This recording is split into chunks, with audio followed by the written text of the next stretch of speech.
Hi everyone, it's Sabine Lisicki, and I will take you back into 2013 to my run to the Wimbledon finals.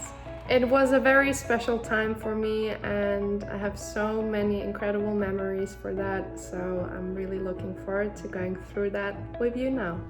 Heading into that tournament, I actually didn't feel amazing like in some of the previous years. In Birmingham I played quarterfinal, and in my last match I tweaked my knee a little bit, so I had to take care of that, and I couldn't practice as much as I would like to, so I was panicking slightly. And then the draw came out on Saturday. I think I actually played with Francesca Schiavoni, and I've drawn her for my first round match.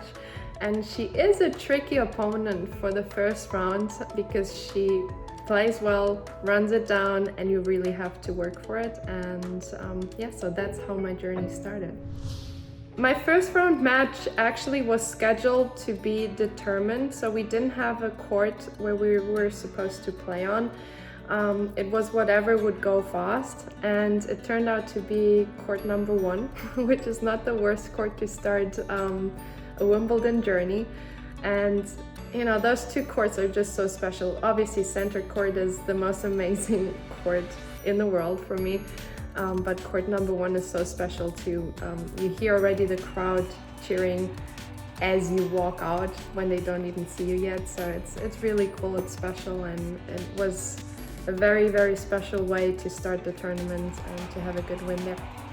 You have to get that first match under your belt to feel comfortable, but my draw wasn't getting any easier. I was playing Vesnina in the second round, who just won Eastbourne, so it was a tough draw, but again, I knew if I was playing really well I could beat her, but I had to play well, so ended up winning that match, which was great. But you know, the journey was tough, but every match prepared me for the next match. So I played Sam Stosur on center court the next match. Sam actually played a very good match. I've never seen her play that well on grass. I think center court does its magic with everybody. It was a tough 3-setter. I actually lost the first set and won in 3 sets on center court as the sun was going down, so that was amazing.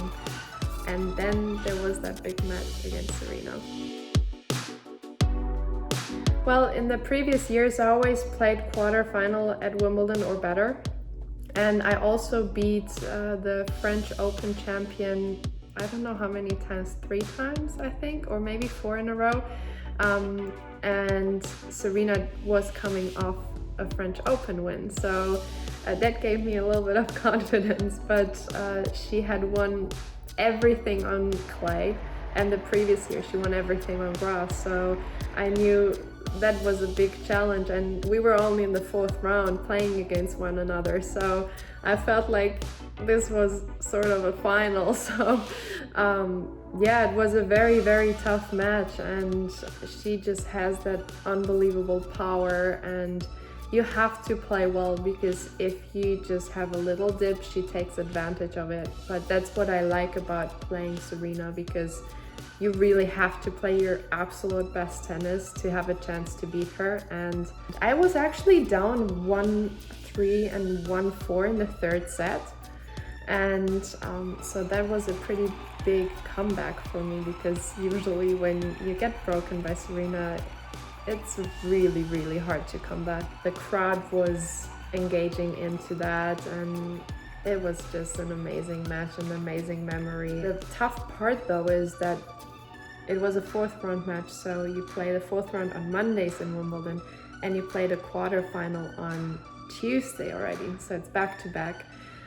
So I kind of had to tick that off very quickly in order to prepare mentally and physically for the next day.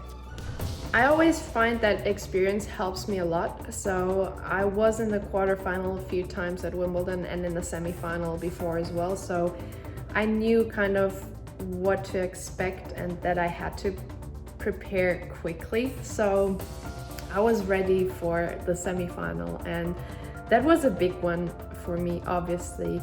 Agnieszka and I, we go back to juniors. We were, I think, 10, 11 when we first played against each other. So Being able to play against her on the biggest stage in tennis was just amazing. It's also, going back in memory lane, we were so small and playing that little junior tournament, and here we are in Wimbledon, and she had played the finals the year before, so I knew that she was there. I was not, and I really wanted it so badly.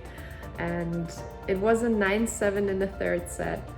I think from the start we have the longest rallies, and people who know me know that my rallies usually tend to be a bit shorter because I'm playing more aggressive, but against Agnieszka you have to play the point out well. You really have to take her out of the court, and we had a lot of drop shots, a lot of running, and I actually was cramping in the first game of the third set, and I was down 0-3 in that match too in the third set, and I was able to come back there again. So that was unbelievable. I was so tired after that match. I was exhausted.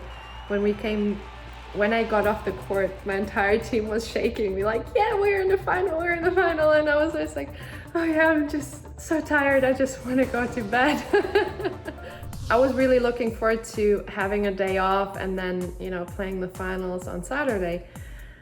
But then my agent told me that I have a media hour or two. So it is normal for the two finalists, or it's mandatory for the two finalists to do a media day on the day before you play the finals. So I found that really tough because I didn't know that it existed. It makes sense in a way, but I didn't know about it, obviously, because I haven't been on that stage yet. And it actually was really tough because you have to talk about something so big, about your dream, and you're there, you want to win, but you want to focus on your mindset. So that was actually one of the big challenges, because you have to talk about the things, the final, and you just wanted to go and play. So that wasn't easy, but you always learn from those things.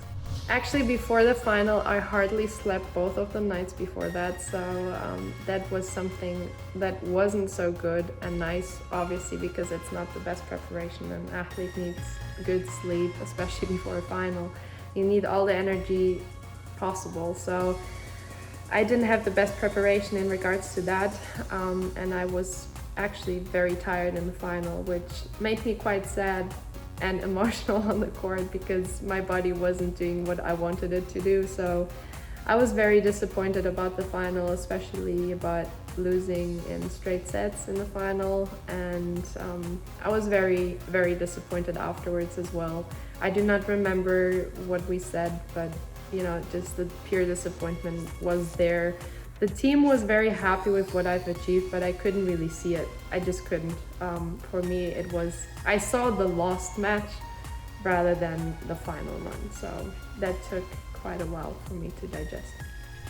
Well, looking back, it obviously is a very, very big achievement because it's hard to imagine how hard it is to get to the final of a Grand Slam. You put so much effort, so much hard work into weeks and years of your career to get to that point, to have the chance to create an opportunity and to be able to take it to get to the final is just huge. Especially, I had a very, very hard draw. I had tough opponents, and seeing that I beat the players I did is big for me. So it didn't go the way I wanted it to go, and I just fell a bit short, but it definitely is something that I look back to with a smile, also because of the amazing crowd, because of the amazing fans. I just love playing in Wimbledon. I get so much support there, and it's just incredible, and it's fun to play there. You can just smell the tradition, and it's just something so unique, and everybody knows what Wimbledon is. So it's a very, very special place, and I hope to be back there. Thanks for joining me and taking a look back at 2013 Wimbledon. It's definitely a run that I'll never forget and cherish forever. So I hope you enjoyed it, and I hope to see you soon out there. Stay safe.